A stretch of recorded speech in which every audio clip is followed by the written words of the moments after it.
Jesus came from Galilee to the Jordan to be baptized by John. John tried to dissuade him. "It is I who need baptism from you," he said, "and yet you come to me."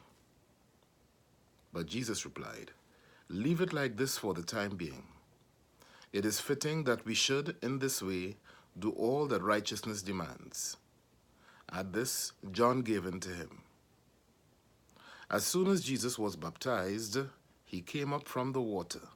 And suddenly the heavens opened, and he saw the Spirit of God descending like a dove and coming down on him. And a voice spoke from heaven, "This is my Son, the Beloved. My favor rests on him." The Gospel of the Lord. This weekend's feast, the feast of the baptism of the Lord, brings the Christmas season to a close. And I've often asked myself, what exactly does the feast of the baptism of the Lord have to do with Christmas? And yet, upon deeper reflection over time, I have come to believe that indeed today's feast does have a lot to do with Christmas, since in today's feast we celebrate exactly what we have been celebrating all throughout the Christmas season: the mystery of the incarnation, the mystery of God becoming a human being. For God to become a human being is not simply to speak about God taking on our physical human flesh or our physical human existence. The incarnation is much more than this. God's becoming a human being means that God not only became one like us in our physical existence, but he became one like us because he became involved in our world.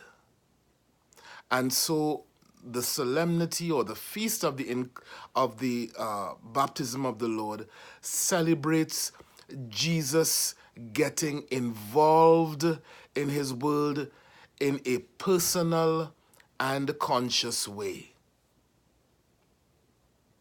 The reading, therefore, shows Jesus becoming involved in one of the great religious movements of his day, the dynamic ministry of John the Baptist. And St. Matthew describes it as follows: Jesus came from Galilee to the Jordan to be baptized by John. John tried to dissuade him. "It is I who need baptism from you," he said, "and yet you come to me." But Jesus replied, "Leave it like this for the time being. It is fitting that we should, in this way, do all that righteousness demands." At this, John gave in to him. All the evangelists, all the gospel writers make it absolutely clear that prior to the beginning of his own ministry, Jesus was a follower of John the Baptizer.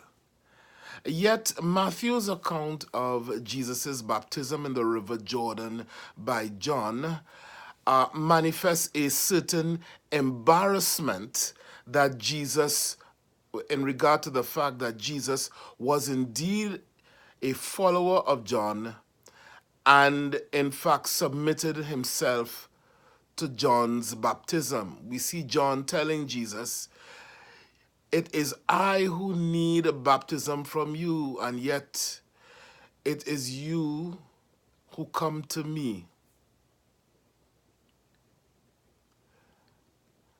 Yet somehow, Jesus manifests the good sense of someone who understands that any worthwhile mission must begin in stages.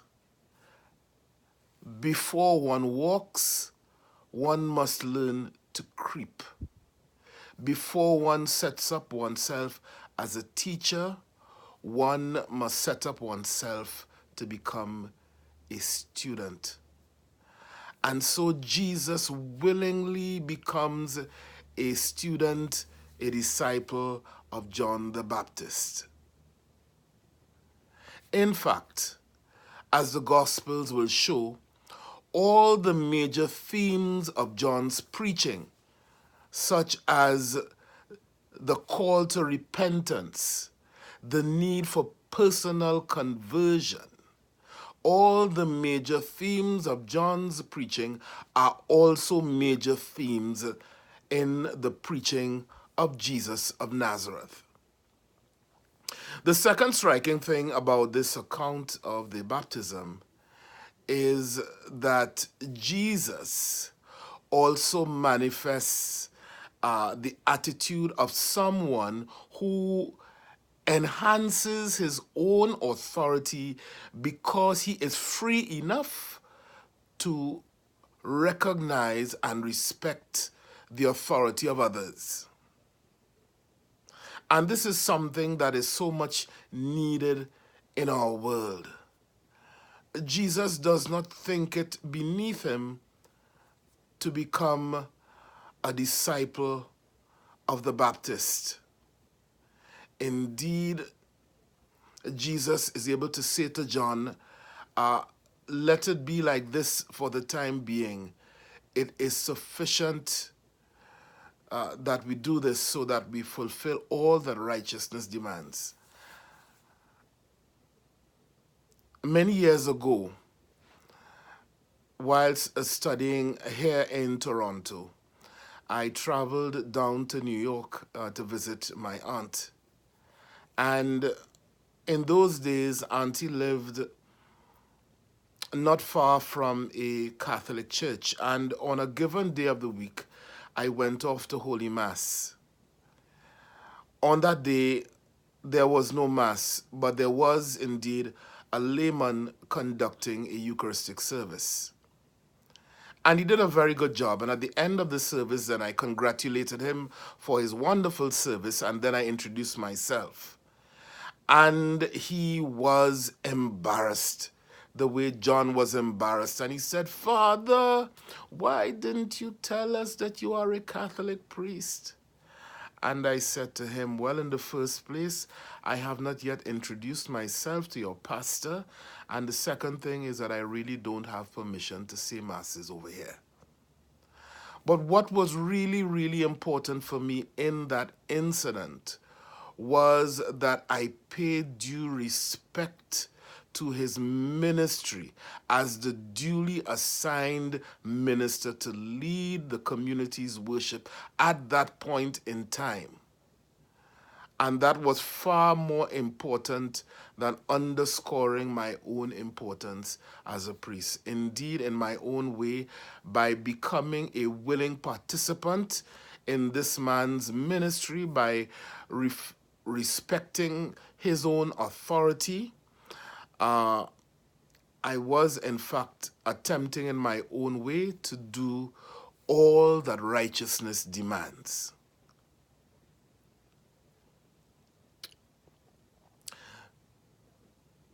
This theme in today's feast really speaks to a number of situations that exist in our places of work and even at the bosom of our families. In my own country, Trinidad and Tobago, we find a phenomenon where domestic violence is on the rise because we have among us a kind of toxic masculinity that sees women as a second or an inferior kind of being. And men in these intimate relationships really do not see their female partners as equal to them, but rather as someone to be controlled and even at times to be trodden underfoot if they find it necessary. The only thing recognized in those relationships is their own sense of worth and their own authority. But here we have the example of Jesus, the Son of God, respecting the authority of others, respecting the authority of John the Baptist. And indeed, John acknowledges that the one who respects his authority, the one who bows low before his own authority, is someone higher than him. It is you, it is I who need baptism from you, and yet it is you who come to me. This, my dear friends, is the God in whom we believe. The God in whom we believe is a God who is deeply respectful of us, a God who is not afraid to bow low before human beings. The God in whom we believe, the God whom we worship on this feast of the baptism of the Lord, is also a God who is involved with the world, the God who accompanies us as we human beings face the difficult decisions ranged before us in the first quarter of the 21st century.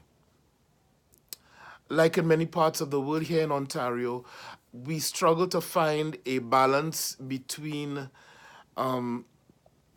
for example, the demands of allowing immigrants to come in, especially those fleeing war and violence, and at the same time the need to avoid the evils of uncontrolled migration.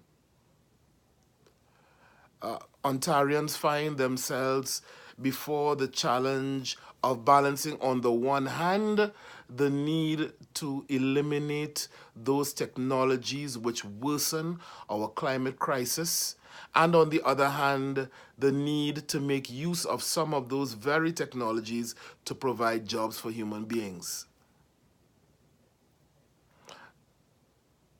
Like many parts of the world, Canadians here struggle balancing the need to pay workers a decent and living wage, and on the other hand, the need to protect the profitability of businesses and the legitimate expectations of shareholders. This is the complex human world in which you and I find ourselves, and it is indeed the world in which Jesus, the Son of God, becomes involved, becomes one like us. Let us not be afraid, therefore, my dear friends, to face the challenges of 2020. We are not alone. God is with us, and He is Emmanuel. God bless you.